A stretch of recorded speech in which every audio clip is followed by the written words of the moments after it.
Halo, nama saya Edvarson Daniel Jeremy Lorim Pandey dengan NIM 1706110270. Saya dari kelas 2B5 dan saya akan mempresentasikan dan ini materi saya.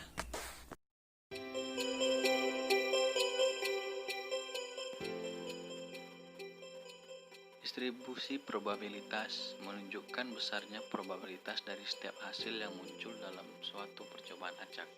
Berdasarkan pembentukannya, sebaran probabilitas dapat bersifat empirik atau bersifat teoretik. Distribusi probabilitas dibagi menjadi tiga, yaitu distribusi probabilitas diskrit, distribusi binomal, distribusi Poisson.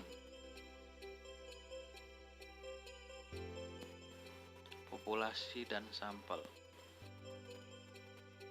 Populasi adalah jumlah keseluruhan dari satuan-satuan atau individu-individu yang karakteristiknya hendak diteliti.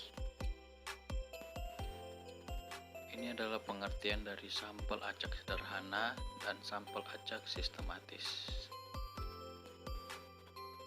Dan juga ada sampel acak berdasarkan lapisan dan sampel acak berdasarkan area.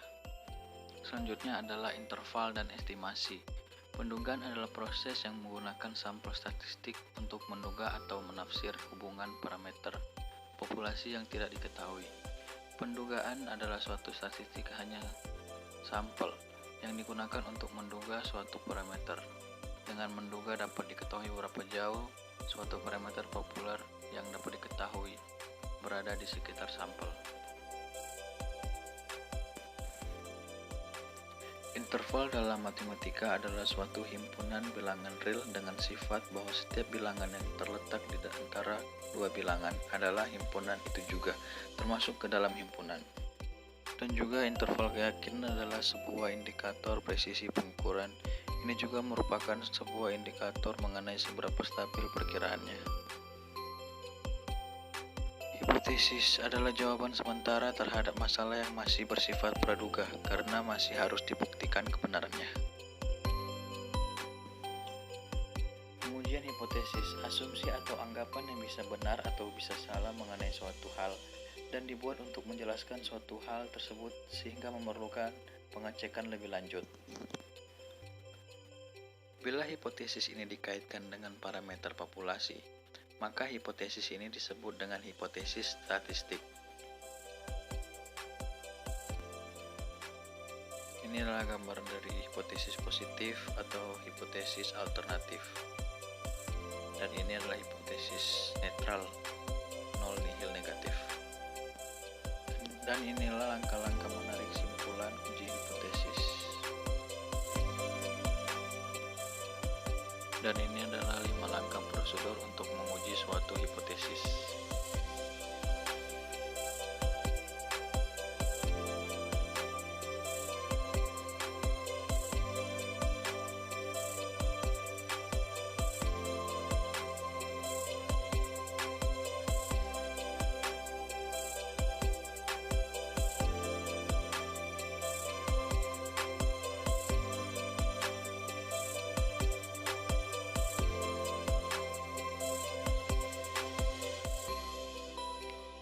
Dan sekarang adalah pengenalan SPSS.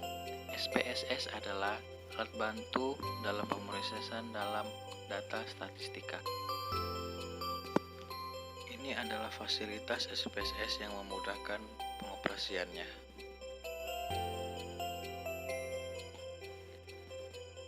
Chi-square disebut juga dengan chi-kuadrat. Chi-square adalah salah satu jenis uji komparatif non-parametris yang dilakukan pada dua variabel, di mana skala data kedua variabel adalah nominal.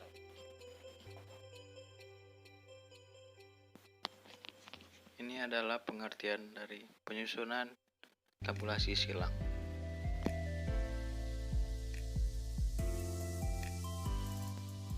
Aplikasi uji beda sampel kecil, uji T atau tes T. Proses uji T identik dengan uji F. Ini adalah aplikasi uji beda sampel besar atau uji F.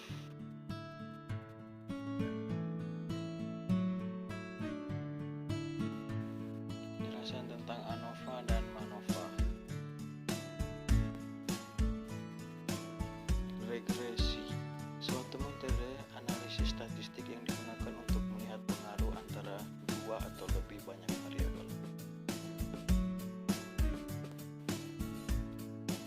regresi sederhana. Analisis regresi sederhana adalah sebuah metode pendekatan untuk permodelan hubungan antara satu variabel dependen dengan satu variabel independen.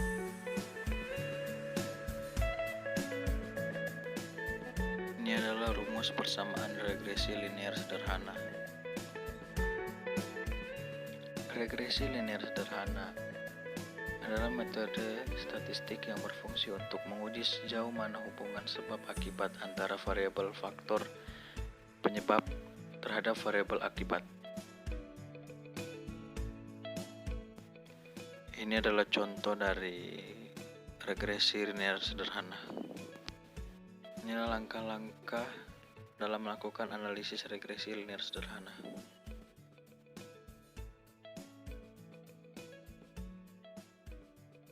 Selanjutnya adalah linear seberganda.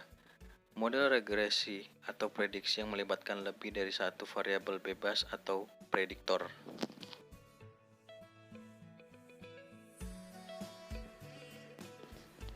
Inilah penjelasan rumus dari regresi linear berganda.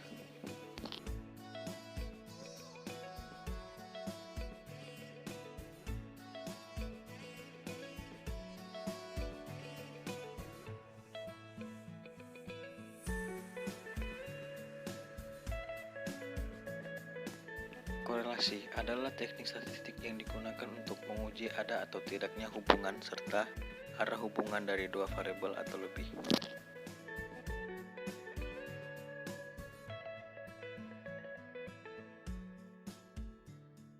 Ini adalah rumus cara menghitung koefisien kolerasi Pearson.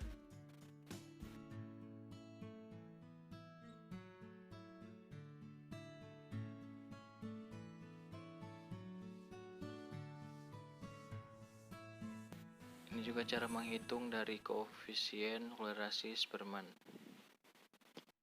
Sekian dari presentasi saya. Jika ada salah kata mohon maaf dan terima kasih.